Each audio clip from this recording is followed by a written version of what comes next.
Hey YouTube, this is Southern Purple One. It's Father's Day. I hope you're having a great Father's Day.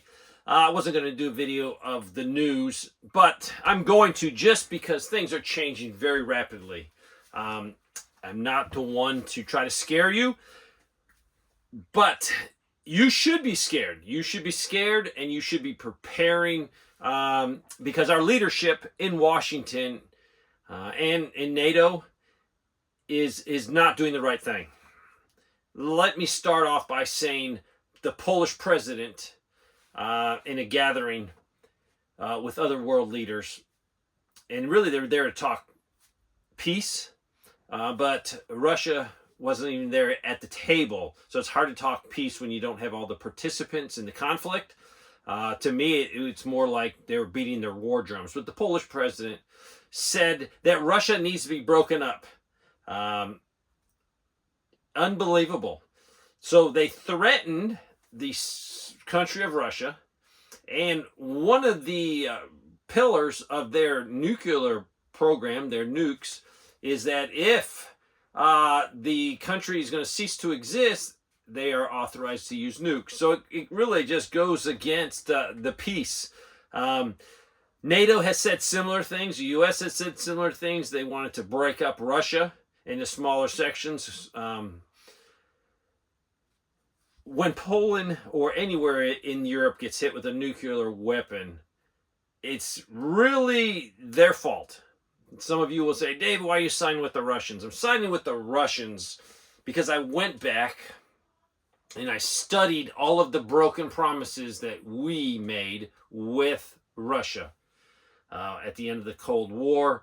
And basically, we promised no expansion of NATO into their sphere of influence. And we have done the exact opposite. They are trying to secure, Russia, trying to secure reassurance in the form of we won't attack them, or we won't have all of our equipment, NATO equipment, sitting on their border. And that's what they've been fighting against. And we're just pushing it, trying to get Ukraine into NATO. And then when Poland has to say that, the Polish president has to say that, calling for the breakup, the only way it's going to break up is if there's an armed conflict. So I think that's a little counterproductive if you're trying to have a peace treaty, which I believe 100% NATO, the United States, does not want a peace treaty. They want to take on Russia now, and really it's because Russia has their war economy running smoothly. They're producing so many more. They can produce more of everything they need for the war than we can, and we as in U.S. and NATO. You also have to think that 1,600 to 2,000 Ukrainian soldiers are dying every day. You can't keep this up. A modern army cannot keep functioning when you're losing that many soldiers every day. So we are trying to get involved before Ukraine is totally fallen and Russia takes all the way over to the capital of Ukraine. Reports that North Korea has sending up to 4.8 million artillery shells.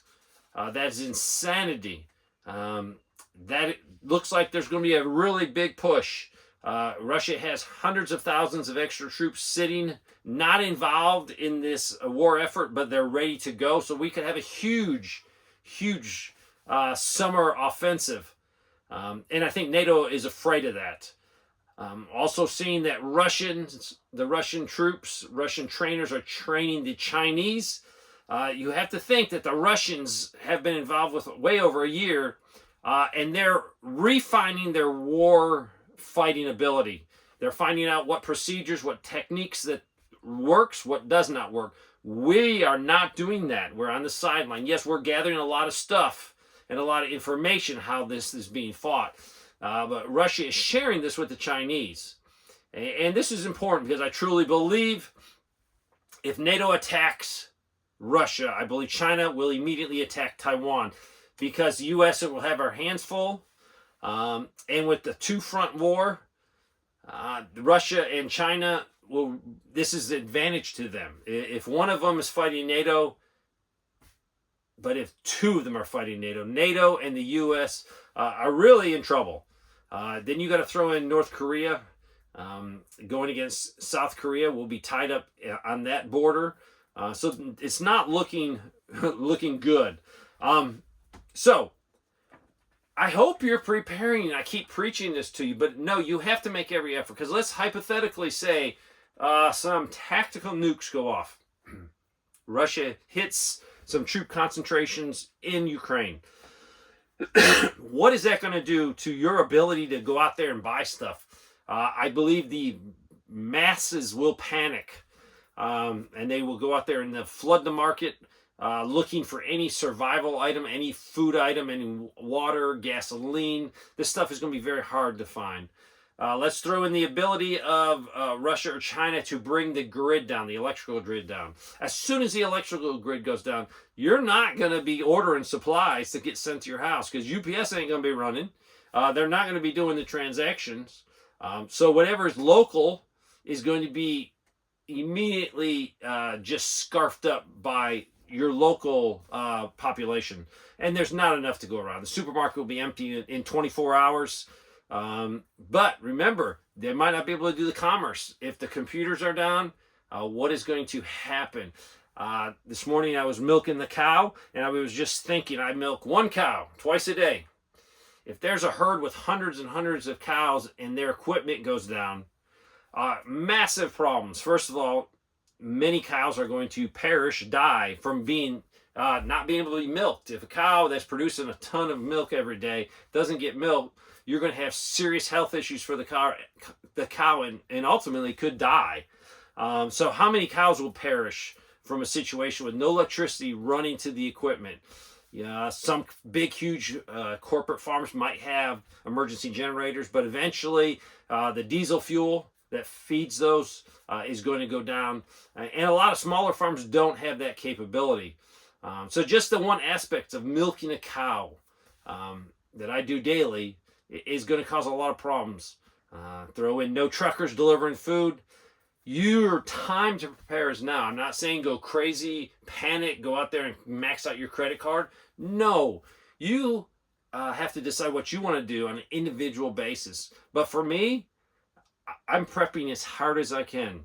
I'm looking at what I have in resources, Federal Reserve notes, and I'm trying to put them into something practical.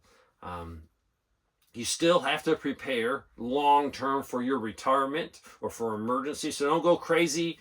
I'm not a financial advisor, and cash out all your 401ks. Some people do it. Some people use that money to get debt-free or to buy certain things, a piece of property. So really, every person their plan is tailored individually to you. But for me, I tell you what I'm doing, and you have to modify your plan. I'm preparing, using whatever I have, financial resources, to getting physical products that I could use today or use tomorrow, especially tools, equipment. Very, very good to have on hand. So it's getting crazier. Every day I think, okay, someone's going to be mature, and we're going to get together at the peace treaty table, and we're going to talk peace. But it's not looking like that. And what NATO and Poland has been saying, they don't want a war because Russia is producing so much stuff. If we don't confront them now, this is their thinking, if we don't confront Russia now, they're just going to be making more and more and more and more. We can't compete, be it Europe, be it NATO, be it the U.S. So that's why I think they want to have the conflict now. I think it's going to be counterproductive, and it's not going to solve anything but a bunch of dead people and destroyed economies and hardship and pain. So keep prepping. It is not getting better. Both sides are hardening their position. More rhetoric of war is coming out. Thanks for watching.